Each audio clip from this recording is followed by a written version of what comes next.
Gloire à Jésus-Christ. Que son nom soit béni et que son règne vienne. Sans plus tarder, nous allons prendre la parole de Dieu. Daniel, chapitre 6, le verset 16 au verset 24. Gloire à Jésus-Christ. Alors, le roi donna l'ordre qu'on amena Daniel et le jeta dans la fosse au lion. Le roi prit la parole et dit à Daniel, puisse ton Dieu, que tu sais avec persévérance te délivrer. On apporta une pierre et on l'a mis sur l'ouverture de la fosse.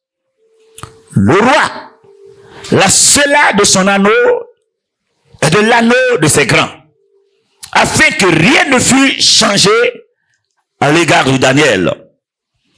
Le roi se rendit ensuite dans son palais. Il passa la nuit à jeun. Il ne fit point venir de concubine auprès de lui et ne put se livrer au sommeil. Le roi se leva au point du jour avec l'aurore et il alla précipitamment à la fosse au lion.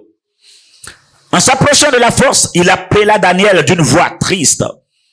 Le roi prit la parole et dit à Daniel, Daniel, serviteur du Dieu vivant, ton Dieu que tu sers avec persévérance, a-t-il pu te délivrer des lions? Et Daniel dit, ô roi, vis éternellement. Mon Dieu a envoyé son ange à fermer la gueule des lions, qui ne m'ont fait aucun mal, parce que j'ai été trouvé innocent devant lui et devant toi non plus. Ô roi, je n'ai rien fait de mauvais. Alors le roi fut très joyeux et il ordonna qu'on fît sortir Daniel de la fosse. Daniel fut retiré de la fosse et on ne trouva sur lui aucune blessure parce qu'il avait eu confiance en son Dieu. Verset 24. Le roi ordonna que ces hommes qui avaient accusé Daniel fussent amenés et jetés dans la fosse au lion. Eux, leurs enfants et leurs femmes. Et avant qu'ils fussent parvenus au fond de la fosse, les lions les saisirent et brisèrent tous leurs os. Alléluia. Seigneur, merci ce matin. Ouvre notre esprit. Bénis cette parole à la gloire de ton nom. Sur toi seul nous comptons. Nous croyons que tu l'as déjà fait. Au nom de Jésus-Christ. Amen. Sois béni. Notre message de ce matin a pour thème: ton adversaire sera troublé tant que tu ne retrouves pas ta sérénité. Alléluia. Ton adversaire sera troublé tant que ta vie même ne retrouve pas sa sérénité. Gloire à Jésus. Il faut dire à ton voisin, ton adversaire sera troublé tant que ta vie ne retrouve pas sa sérénité. Gloire à Jésus-Christ. Je vais aller à la source de cette histoire afin que nous puissions mieux la comprendre. La Bible nous dit, il y avait un roi à Babylone du nom de Nebuchadnezzar. Et ce roi-là fit la guerre à Jérusalem. Et le roi a gagné Jérusalem. Jérusalem, c'était le peuple de Dieu. Le roi les a gagnés. Amen, amen. Voilà. Les ennemis ont eu le dessus sur le peuple de Dieu. Et le plus souvent, ceci arrive lorsque le peuple de Dieu s'est détourné de la face du Seigneur, lorsque le peuple de Dieu a péché contre Dieu. Alléluia. Et lorsque le roi a gagné, la Bible dit que ce roi-là est rentré dans le temple de Dieu qui était à Jérusalem. Ils ont ramassé les vases d'or qui y étaient, les ustensiles qui étaient en or, qui étaient tous dans la présence de Dieu, dans le temple de Dieu, ils sont allés ramasser. Il y avait l'arche de l'alliance qui était dans le temple. À cette époque, il y avait le chandelier d'or, il y avait la cuve d'eau qui était en or, il y avait l'autel des sacrifices qui était en or, il y avait le propitiatoire même, voilà, l'arche même qui était en or, il y avait la table des pains, il y avait l'autel des parfums, il y avait pas mal d'ustensiles en or. Gloire à Jésus. Et là, le roi a ramassé toutes ces choses pour amener chez lui à la maison.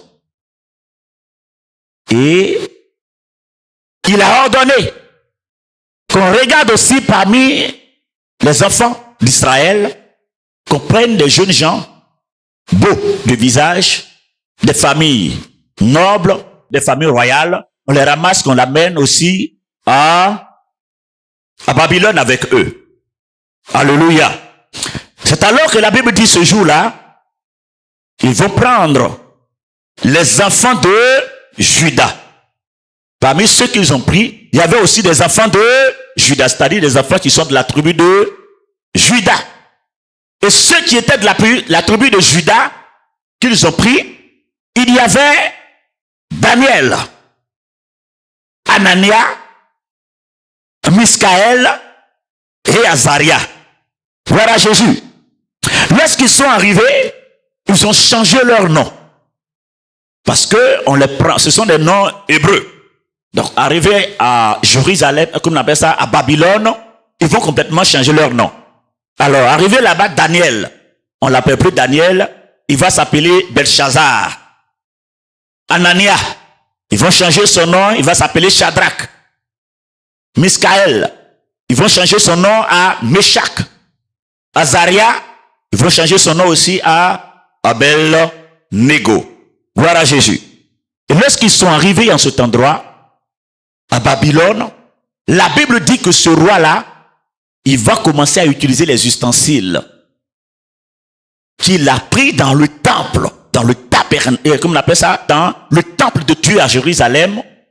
Il va commencer à boire là-dedans avec ses copines et avec ses femmes. C'est-à-dire que des vases d'or qu'on prend dans la présence de Dieu, vous ramassez et arrivez là-bas, vous buvez dedans. Et lui et ses copines et ses femmes. Et la Bible dit qu'il va être troublé. D'où les troubles viennent. Il va recevoir un songe. Un songe qui l'a complètement perturbé. Et ce songe-là, il appelle les magiciens, venez pour m'interpréter. Non seulement j'ai fait mon songe, j'ai oublié. Mais que la personne se rappelle. C'est-à-dire que toi là, tu vas venir me rappeler le songe que moi-même j'ai fait et puis j'ai oublié. Puis tu vas m'interpréter encore. Alléluia. Les magiciens sont venus, ils ont tous échoué. Alors, ils vont appeler Daniel. Daniel va venir, il va interpréter le songe que le roi a eu. À partir de ce moment, Daniel est récupéré. Il est mis comme le chef des magiciens dans la maison dans le palais de Nebuchadnezzar. Voilà Jésus. Daniel est mis comme chef des magiciens parce qu'il avait un esprit supérieur en lui. Pour eux, ils appellent ça de la magie. Lorsqu'un homme de Dieu ou un serviteur de Dieu, Dieu commence à se glorifier pleinement dans la vie de cette personne, les païens appellent ça magie. Lui, c'est un magicien. Ce n'est pas parce que Dieu ne peut pas faire aussi de grandes choses. Dieu peut opérer au-delà même de ce que les mystiques font. Mais nous donnons souvent la gloire de Dieu au diable. Vous dites que ça, c'est le diable. Le diable aussi opère des miracles. Gloire à Jésus. Mais ce n'est pas parce que le diable fait ces choses que tous les miracles qui sont opérés viennent du diable. Gloire à Jésus. Et là, Daniel, qui est parti comme esclave, va sauver complètement le roi en cet endroit-là. Il y a des personnes que vous traînez dans la boue, que vous massacrez. Il y a des personnes sur lesquelles vous marchez. Mais un jour vous serez troublé, ce sont ces personnes qui vont vous aider. Et c'est pourquoi arrêtez de négliger des personnes. Arrêtez de négliger des gens qui sont autour de vous. Celui qui était traîné dans la boue, il était utilisé comme esclave. C'est celui-là, lorsque le roi a été troublé, c'est celui-là qui l'a aidé. Celui que tu négliges aujourd'hui, celui qui va te sauver demain. Est-ce que tu crois en cela? Si tu es négligé aujourd'hui, sache que toi qui es négligé, c'est toi qui vas sauver la famille demain. Tu es rejeté dans la famille, tu es négligé dans la famille, tu es mis à part dans la famille. Mais Dieu t'a mis à côté pour que tu puisses sauver la famille demain. Que le nom du Seigneur soit béni. Ils ne vont pas s'arrêter là. Ce roi-là, quelque temps plus tard, il va mourir. Il y a son fils, qui s'appelle aussi Belshazzar. Gloire à Jésus. Et son fils va prendre le trône. Et lorsque le fils prend le trône, il va suivre les traces de son père. Il ramasse encore les mêmes vases d'or. Il va boire là-dedans avec ses copines et avec ses femmes. Il a organisé une grande fête. Et pendant que des personnes sont en train de fêter là-bas, lui, il était dans son palais avec ses femmes et ses copines. Ils étaient en train de boire, encore dans des vases. Et la Bible dit qu'une main sort de nulle part. C'est-à-dire qu'il y avait le chandelier d'or qui était déposé au niveau du mur comme ça. Il y a une main qui sort de nulle part derrière le chandelier. Et la main commence à écrire. Compter, compter, peser, diviser. Le roi a commencé à crier fortement. Envoyez-moi les magiciens rapidement. Voilà Jésus-Christ. Il était tourmenté. Lorsqu'il a vu la main attentive, tu es assis et puis il y a une main qui sort de nulle part, qui commence à écrire sur un mur. Il s'est mis à genoux complètement, il était touché dans l'âme, il a crié fortement. Envoyez les magiciens qu'ils viennent interpréter ce qui est écrit. Parce que les écritures qui étaient au mur là, on ne savait pas véritablement c'était dans quelle langue. Donc ils n'arrivaient pas à interpréter. Alors les magiciens arrivent, ils vont regarder, ils n'arrivent pas à interpréter. Qu'est-ce qui va se passer? Ils vont encore se souvenir d'une personne qui a un esprit supérieur. Et l'esprit supérieur en Daniel. C'est alors qu'ils vont faire appel à Daniel. Il va venir. Le roi lui dit, la personne qui arrive à lire et interpréter ce qui est écrit, je vais lui faire porter un manteau en pourpre. C'est-à-dire que rouge vif, mais c'est un de tenue royale. Donc tu vas porter une tenue royale. On va mettre à ton cou des colliers. Voilà. Et tu seras la troisième personne de notre gouvernement. Si tu arrives à interpréter. Ils sont allés prendre Daniel. Daniel leur dit, roi, il faut garder tes trésors, garde tout ça. Je n'en ai pas besoin, mais je vais quand même interpréter. Compter, compter, peser, diviser. Voici, Dieu lui-même a pris son doigt pour écrire dans la Bible 3 fois. Et voici, l'une des fois. Compter, compter, peser, diviser. Et Daniel interprète en disant au roi que ton père avait fait du n'importe quoi avec les vases d'or. Toi aussi tu arrives, tu fais les mêmes choses avec les vases d'or. Donc Dieu a compté les années de ton règne. Et les années de ton règne ont déjà pris fin. Il t'a pesé dans une balance. Tu pèses comme une feuille. Et il va diviser ton royaume. Alléluia. À ce jour-là, le roi va vouloir, il va donner l'ordre qu'on fasse forcément porter à Daniel toutes les choses qu'il avait promis. Donc, ils vont faire porter toutes ces choses à Daniel.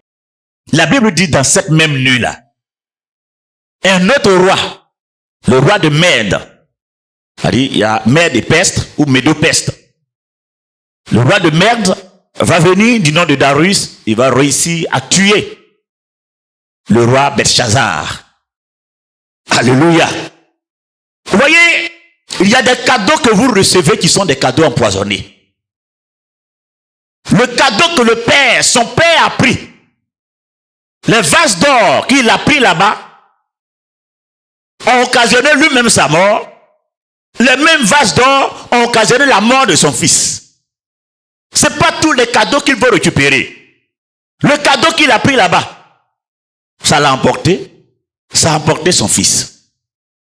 Il y a des présents que certaines personnes ont reçus dans leur famille, qui ne sont que des malédictions pour eux. Et chez nous, les Akans, on dit qu'on ne vole pas de l'or. Alléluia. Et l'or qu'ils ont volé dans le temple du Seigneur a été une malédiction pour eux. Il y a des malédictions dans la vie de certaines personnes comme ça. Des choses que le Père a fait est tombé sur le Fils. Comme Ézéchiel 18, verset 1 le dit. Nos pères ont mangé des raisins verts. Les dents des enfants ont été agacées. C'est-à-dire que les pères ont mangé leurs raisins verts. Ce sont nous qui sommes les enfants qui ont eu les dents pourries. Au moins, ils mangeaient leurs raisins verts, on n'était pas là. Mais c'est sûr, nous sommes venus tomber ici. Il y a des choses, ce ne sont pas vous qui avez fait. Des parents ont fait.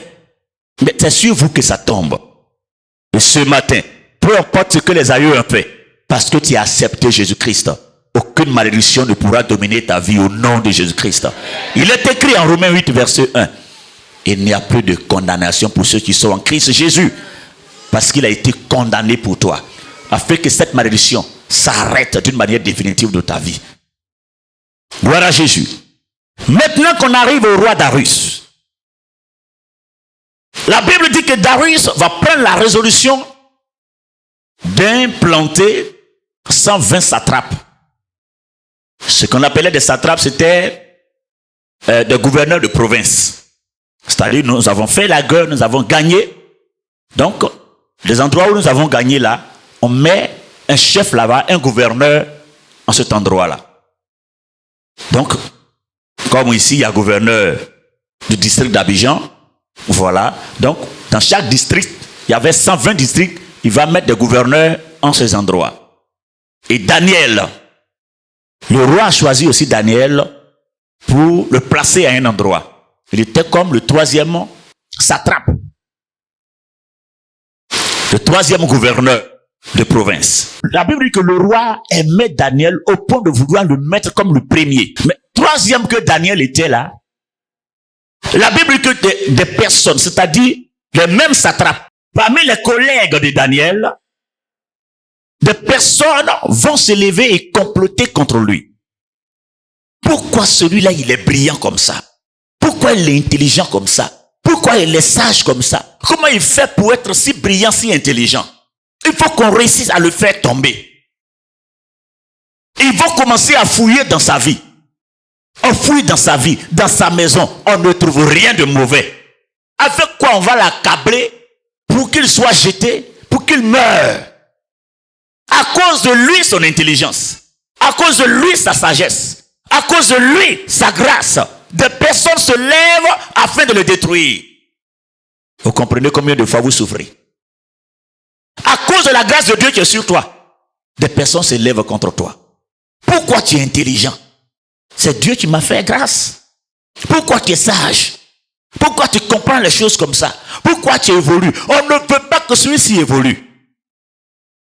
Des mêmes collègues. Ce n'est pas parce que la personne est forcément supérieure à vous. Et même s'il est supérieur à vous, c'est la grâce de Dieu. Il fait grâce à qui il veut, quand il veut, comme il le veut. Pourquoi vouloir détruire la vie de la personne à cause de la grâce que Dieu lui fait? Et c'est ainsi qu'il y a de la rivalité dans certaines familles.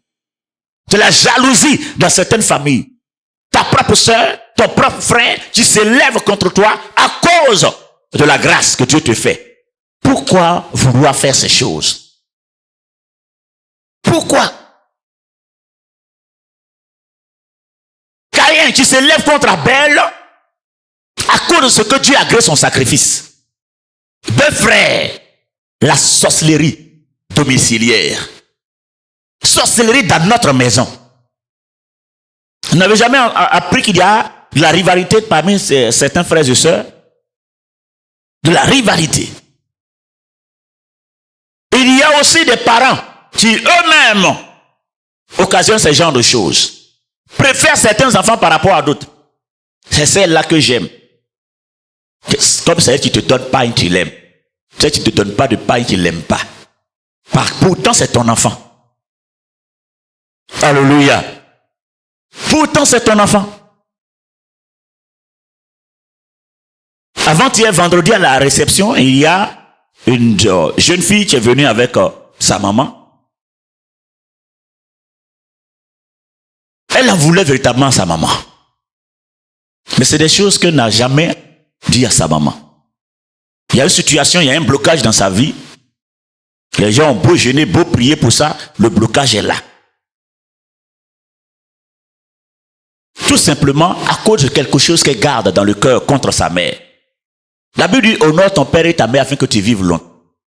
Il y a des maladies qui vont guérir que lorsque vous allez dire ce que vous faites. La Bible dit en Psaume 103, verset 3, lui qui pardonne nos iniquités et nous guérit de toute maladie. Donc toute maladie, il y a certaines maladies pour qu'elles soient guéries. Il faut que tu dises ce qui est dans ton cœur, contre ton frère, contre ta soeur, contre ta mère, contre ton père. Lorsque tu vas faire sortir, c'est alors que tu auras cette délivrance. Ils n'ont qu'à jeûner, prier. Les roucas ne pourront jamais guérir ta maladie. Parce que Dieu attend que tu confesses de ta bouche et que tu abandonnes comme Proverbe 28, verset 13 le dit. Alléluia. Gloire à Jésus-Christ.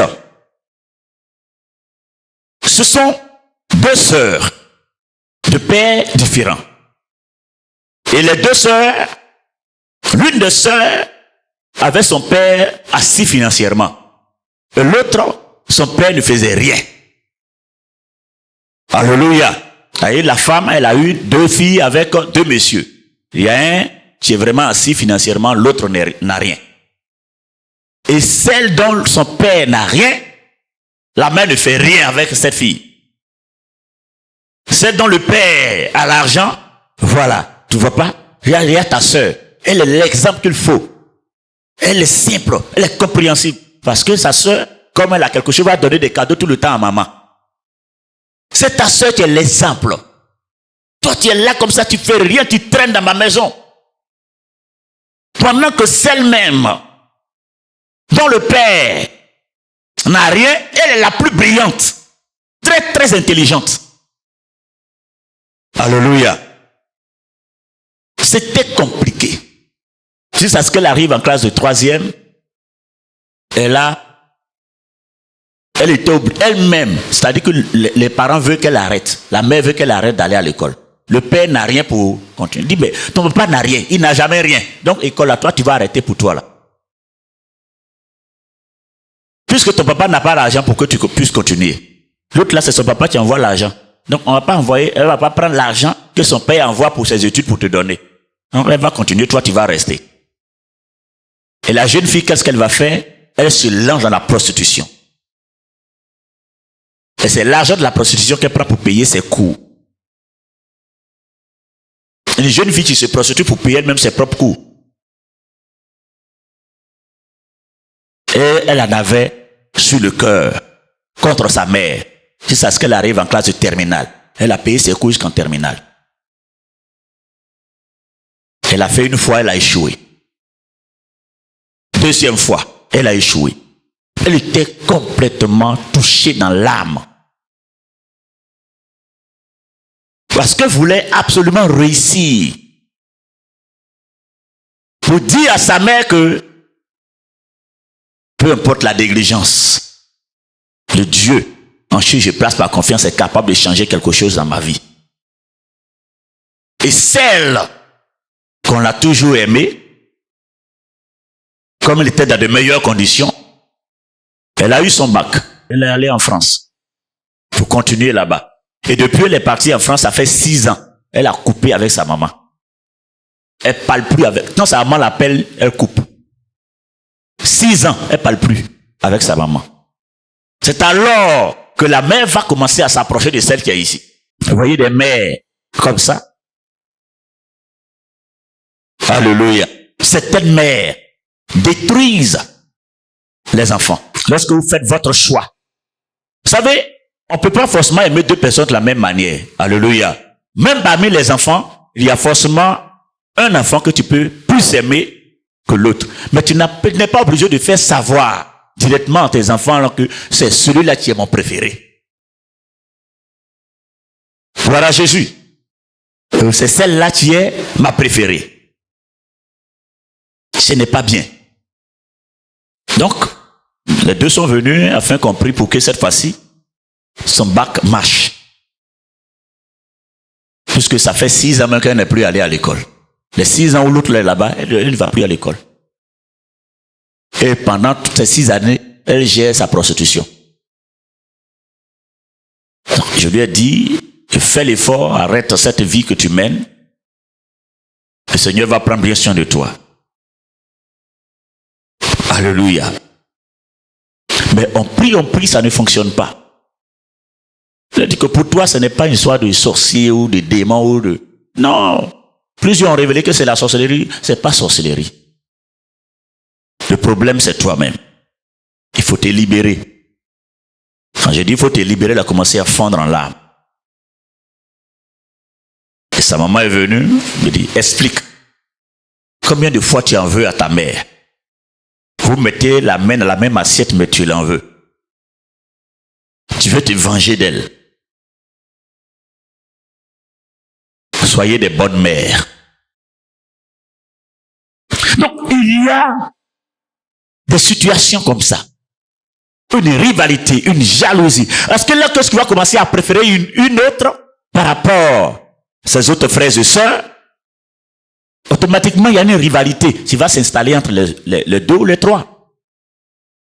Celle-là, quand elle fait quelque chose, maman dit rien. Mais si c'est moi, on attend ça au village. On attend sa voix dans le quartier. Tu as fait ton choix parmi les enfants. Il y a un, quand lui demande, on donne. L'autre, quand il demande, on donne rien. On donne de l'affection à un et on ne donne pas de l'affection à l'autre. On donne de l'amour, de la tendresse, on chérit l'autre. Pendant qu'on ne chérit pas l'autre.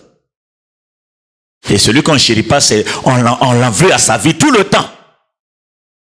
Celui on insulte tout le temps. Mais celui que vous insultez, c'est lui qui va vous aider demain. Celui que vous rejetez, c'est lui qui va vous sauver demain. Arrêtez de négliger. Voilà Jésus-Christ. Daniel, qui était négligé. Qui était tiré comme un esclave. Voici que l'esclave les aide à sortir de plusieurs situations. Et là, le complot est établi contre Daniel. Ils ont tout fait, ils n'ont rien trouvé contre lui. Qu'est-ce qu'ils vont faire? Il dit, bon, on va aller dans la loi de son Dieu. Peut-être que on va pouvoir l'avoir. Et qu'est-ce qu'ils vont faire? Ils vont dire au roi, on va décréter 30 jours. Dans le délai de 30 jours là, tout le monde doit t'adorer comme Dieu. La personne qui adore notre Dieu sera jetée dans la fosse au lion. Alléluia. Et cette loi, elle est immuable, irrévocable. On ne peut pas la changer. Le roi dit, il n'y a pas de problème. Pourvu que je sois adoré, il n'y a pas de problème. Alléluia. Lorsque cette loi a été publiée, que Daniel a entendu, la Bible dit que Daniel, il est rentré cette fois-ci dans sa maison pour prier. Il ouvre la fenêtre en direction de Jérusalem. Et il faisait sa prière 3 fois par jour. Alléluia. Il faisait la prière 3 fois par jour. Donc, je disais, il y a 4 veilles du jour, il y a 4 veilles de la nuit. Les 4 veilles du jour, 6 heures, 9 heures, midi, 15 heures, sont les 4 veilles du jour. Les 4 veilles de la nuit, 18 heures, 21 heures, minuit et 3 heures du matin. Gloire à Jésus-Christ. Daniel priait 3 fois par jour. Il priait à 9 heures, à midi, à 15 heures. Alléluia. Donc, il se mettait et priait comme ça, dans la journée, 3 fois. Et la Bible dit que pendant que Daniel était en train de prier, ces personnes viennent et puis lèvent leur tête au niveau de la fenêtre de Daniel. Hein? Donc, il est en train de prier à notre Dieu. Quel est ce Dieu qu'il prie? Directement, ils vont voir le roi. Oh, roi, vis éternellement. Tu n'as pas dit ici que personne ne doit adorer notre Dieu? Et cette loi n'est pas irrévocable. Voici, l'un des esclaves que tu as envoyé de Juda, du nom de Daniel, est en train d'adorer un autre Dieu. Et ce Dieu-là, il appelle Tout-Puissant. Il est en train de l'adorer. Donc, la Bible dit que quand le roi a entendu que c'est Daniel, il est resté triste en même temps. Mais ces gars-là, les collègues de Daniel ont commencé à insister. Roi! Cette loi est irrévocable. Hein? Roi, quand tu dis quelque chose, personne ne peut changer. Hein? Roi, tu as parlé, on ne change pas. C'est toi le roi, quand tu parles, on ne change pas. Vous voyez des personnes, ils insistent pour que Daniel soit forcément tué. Le roi, dans sa tristesse, dit ok, attrapez-le. Ils ont attrapé Daniel. Le roi avait à cœur de libérer Daniel le soir. Les environs de 18h, il allait libérer Daniel. Mais les gars là sont restés à côté avec le roi. Roi, tu as parlé. Roi, ce que tu as dit là, on ne peut pas changer. Roi, ta parole. On ne peut pas changer ta parole.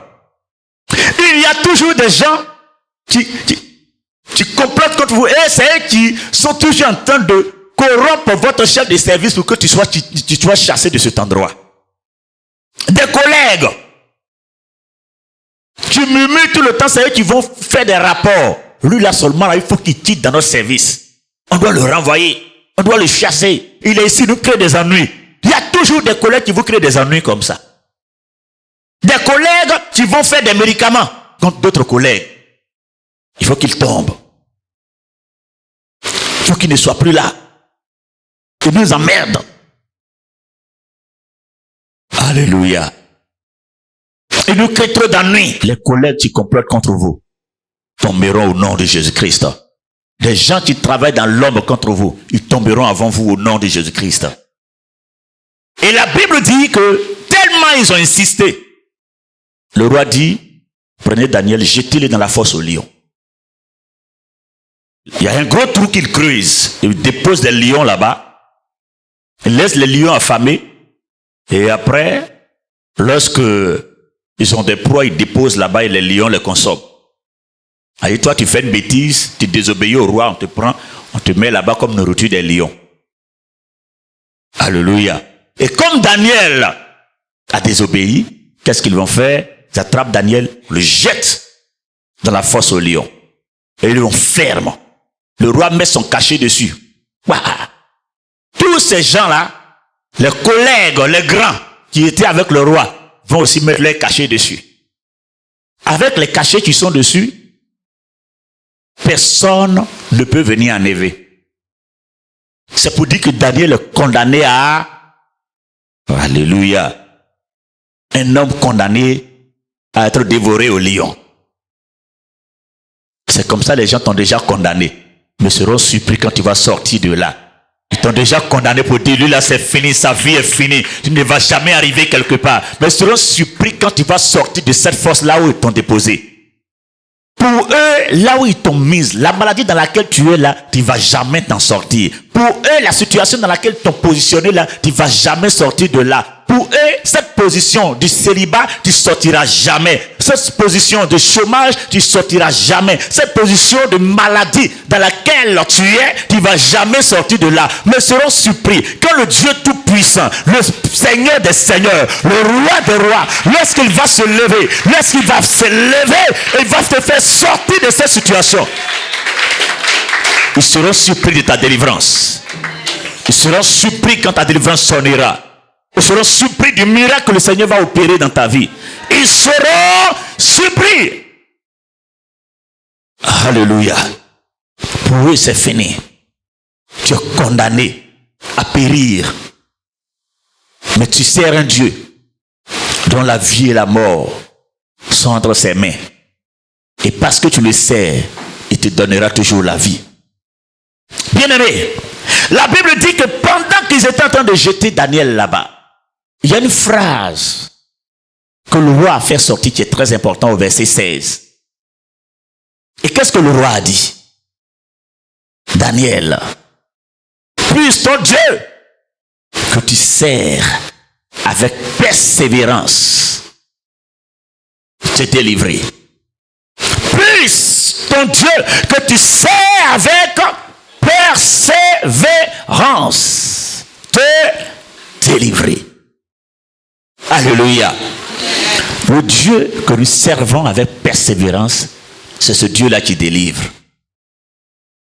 Pas le Dieu qu'on sait dans la peur, dans la crainte, dans la désolation, dans la consternation, mais le Dieu qu'on sait avec persévérance.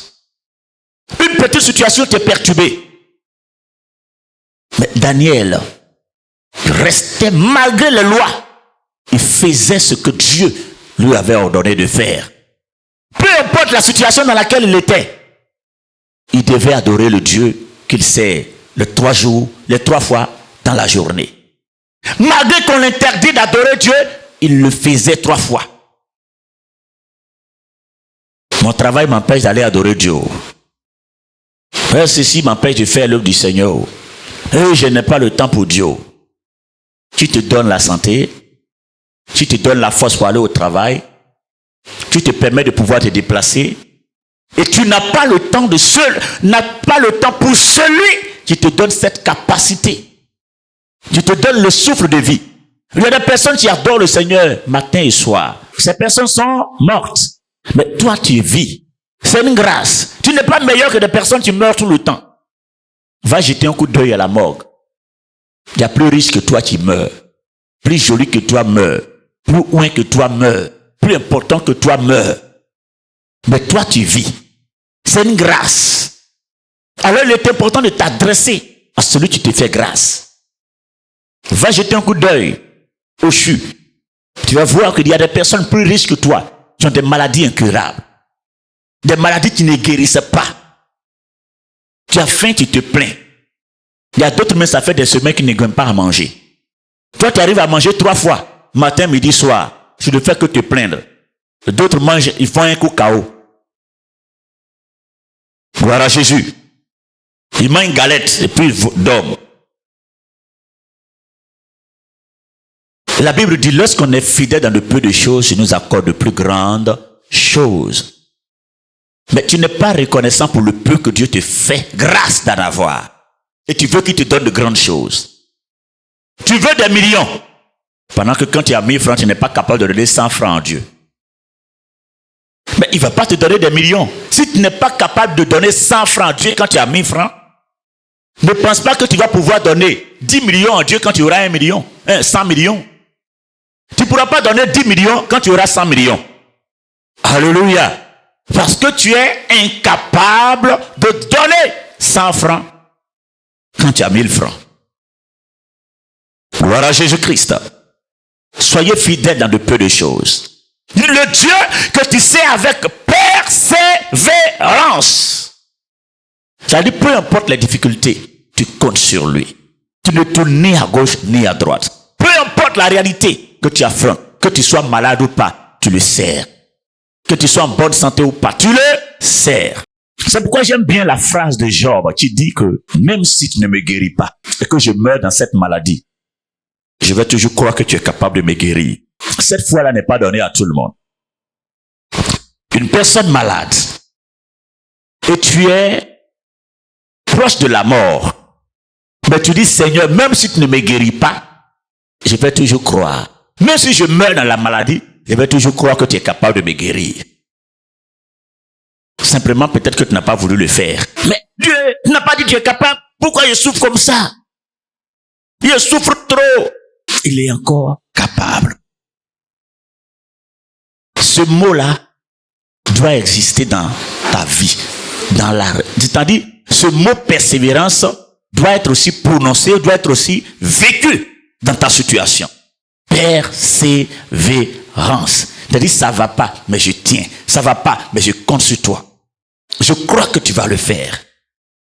Persévérance. Je crois, quand bien même c'est dur. Je crois toujours. J'ai pas encore la guérison, mais je crois. Je ne me suis pas encore marié, mais je crois. Alléluia. Il y a une dame. La femme a eu un enfant dans son plus jeune âge, quand elle avait un peu plus de 20 ans. Elle a un peu d'argent, mais elle est restée comme ça jusqu'à sans mari, rien. Donc, jusqu'à ce qu'elle ait 54 ans, il y avait toujours des problèmes dans la famille. Donc, elle dit elle s'en va au Canada pour se reposer. Elle a 54 ans. Donc, elle est allée au Canada pour se reposer. Dans le repos, là, elle a rencontré un monsieur là-bas. Et les deux se sont mariés. Donc, ils ont commencé à jeûner et prier. Il dit, elle a combien? Non, on dirait que tu n'as pas bien entendu. Elle a quel âge? Voilà, il faut dire, ça va bien sortir. Elle a 54 ans. Dans leur jeûne et prière, elle tombe enceinte. C'est cette année-là, hein, c'est avant-hier que la dame est là. Actuellement, elle n'a pas encore accouché. Elle est tombée enceinte. Ils sont allés faire l'écho avant-hier. Elle est enceinte de 5 bébés. Elle a 54 ans, il y a 5 bébés dans son ventre. Elle n'a pas encore accouché. Elle cherche enfant depuis. Elle dit, en même temps, depuis elle prie pour mariage ne vient pas. À 54 ans, en même temps qu'elle se marie, en même temps elle est enceinte de 5 bébés. Et toi, tu as 40 ans, tu pleures, ça finit. Mon mariage est là. Ce n'est pas incompétent, mais c'est toi, ta foi. Tu es vaine, une foi sans œuvre. Et moi, j'ai la foi même. Ta foi là déjà produit quoi? Dis à ton voisin, ta foi là déjà produit quoi dans ta vie? Voilà. Jacques dit la foi sans œuvre, une foi vaine. Il dit j'ai la foi. Ta foi là déjà produit quoi? Ta foi là a créé quoi? Et puis nous on a vu. Voilà. Quand la foi sans œuvre là, c'est une foi morte. Donc la foi doit produire quelque chose. J'ai la foi. Qu'est-ce que ta foi là a produit? Et puis nous on a vu. Voilà Jésus. Tu as la foi. Le Seigneur me donne le pouvoir de marcher sur les serpents, sur les scorpions. Mais quand tu vois scorpion, tu es parti. La foi est tellement importante que le Seigneur Jésus-Christ dit, lorsque je vais revenir sur la terre, est-ce que je trouverai la foi? Voilà. Jésus n'a pas dit quand je vais revenir, est-ce que je vais trouver des hommes riches, des femmes prospères, est-ce que je vais trouver de grandes églises, est-ce que je vais trouver les archibishops, les très révérends, les prophètes des nations? Non. Lorsque je vais revenir, est-ce que je trouverai la foi sur la terre? C'est l'essentiel de la vie chrétienne. Est-ce que je vais trouver la foi? C'est-à-dire des personnes qui comptent sur moi. Tu ne comptes pas sur leur sagesse, sur leur intelligence, sur leur savoir-faire. Tu ne comptes pas sur leurs relations. Mais tu comptes sur moi. Tu ne craignes rien. Tu n'as peur d'aucune situation difficile. Un homme, un chrétien qui a vraiment la foi, c'est un chrétien qui n'a pas de problème. Il a juste des besoins. Alléluia. Il n'a pas de problème, il a juste des besoins. Retenez ceci. Si vous placez votre foi en Dieu, il ne vous donnera pas certainement tout ce que vous voulez. Mais il fera de telle sorte que vous aurez toujours ce que vous avez besoin. Je reprends. Si vous placez de votre foi en Dieu, vous n'aurez pas tout ce que vous voulez, mais vous aurez tout ce que vous avez besoin. Est-ce que je me fais comprendre? Peut-être qu'on ne comprend pas trop bien la phrase. Si tu places ta foi en Dieu, tu n'auras pas tout ce que tu veux, mais tu auras tout ce que tu as besoin. Alléluia. Dieu sait de quoi tu as besoin. Il sait ce qui est nécessaire pour toi. Tout ce que tu veux n'est pas forcément bon pour toi. Mais ce que tu as besoin, lui, il sait que c'est bon pour toi et il va te l'envoyer. Gloire à Jésus-Christ. Daniel, que le Dieu, ton Dieu que tu sais avec persévérance, te délivre. On prend Daniel, on le jette dans la fosse au lion. La fosse est scellée. La Bible dit que lorsque le roi se retourne à la maison dans son palais, Quand bien même celui qui a ordonné qu'on jette Daniel dans la force, arrivé chez lui, le roi n'arrive pas à manger. Il n'a pas mangé. Il se couche, il n'a pas sommeil, il ne fait que tourner. On veut lui envoyer des copines, il dit je ne veux pas copine aujourd'hui. Alléluia. La personne qui a mis Daniel dans le trou, qui a ordonné que Daniel soit dans un trou, cette personne n'arrive pas à dormir, il n'arrive pas à manger, il est troublé, il ne peut plus vivre. La personne qui t'a mis dans cette situation n'aura plus de paix à partir de ce soir. Cette personne qui t'a déposé dans cette situation ne sera plus en paix. Tant que tu n'es pas libéré, la personne sera troublée. Tant que tu n'es pas libéré, la personne ne dormira pas. Tant que tu n'es pas délivré, la personne ne sera plus jamais dans la paix au nom suprême de Jésus-Christ. Tu manipules ta vie. Cette personne qui manipule ta vie n'aura plus de joie. Elle ne va plus dormir tant que tu n'es pas libéré. Elle ne sera plus en paix tant que tu ne sors pas de la force au lion. Là où on t'a jeté, dans cette prison spirituelle où tu es, tant que tu ne sors pas, la personne ne sera plus en paix. Il a ordonné. Mais Daniel est tranquille. Daniel vient de la tribu de Juda. Il est jeté dans la force au lion. La force au lion. Jésus-Christ vient aussi de la tribu de Juda. Et lui, il est qui? Le lion de la tribu de Juda. Alléluia. C'est-à-dire qu'on prend le petit de Jésus pour déposer au devant de grand Jésus. Alléluia. C'est-à-dire que c'est comme on prend son fils pour lui donner. Donc Daniel était tranquille là-bas, il dormait tranquillement. Et c'est le roi lui-même qui l'a jeté, qui n'est plus en paix. Tu penses que tu m'as mis dans un problème, mais c'est toi qui n'arrives plus à dormir. Tu penses que tu es en train de me créer des ennuis, mais c'est toi qui es troublé. Depuis tu me fatigues, c'est toi qui souffres. Depuis tu m'attaques, c'est toi qui souffres. Alléluia. Voilà. Tu fais, ça ne marche pas. Quand je veux dormir, tu m'attaques. Mais il y a un ange qui veille sur moi. C'est toi qui n'arrives pas à dormir. La nuit, tu te lèves. Pendant que je dors, toi, tu lances des flèches. C'est toi qui trouves ton sommeil. Moi, je ne fais que dormir en paix. Attaque-moi. Jésus est là pour assurer ma sécurité. Attaque-moi. Mais il combattra pour moi. Attaque-moi. Mais il me fait du bien. Alléluia. Voilà. C'est lui qui n'est pas en paix. Dans la nuit, je dors. C'est toi qui te lèves pour venir attaquer. Donc, en réalité, c'est lui qui ne dort plus. Entre minuit et 3 heures du matin, pendant que je ronfle, lui, il lance des flèches. Et il y a un ange qui est là, et qui assure ma sécurité. Donc, il se crée des problèmes. Les sorciers, là même, se fatiguent. Laissez-les. Alléluia. Laissez-les. Pendant que dans la nuit, tu as confié ta vie au Seigneur, ton âme au Seigneur, ton esprit au Seigneur, dors comme un bébé. Faut ronfler gros jusqu'au petit matin. Tu te réveilles, c'est lui qui continue de dormir. Parce que toi, tu es en paix. Ce que toi, tu as à faire, dors.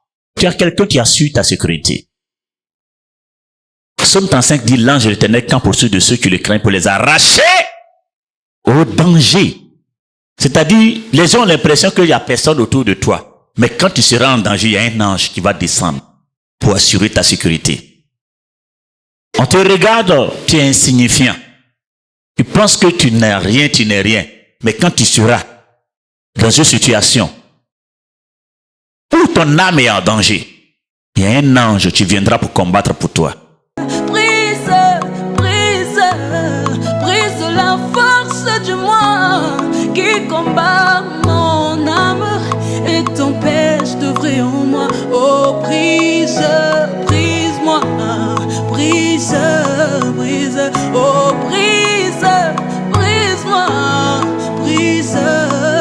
Je veux aller au ciel, mais brise-moi, brise. Je veux te ressembler, mais brise-moi, brise. Voilà Jésus.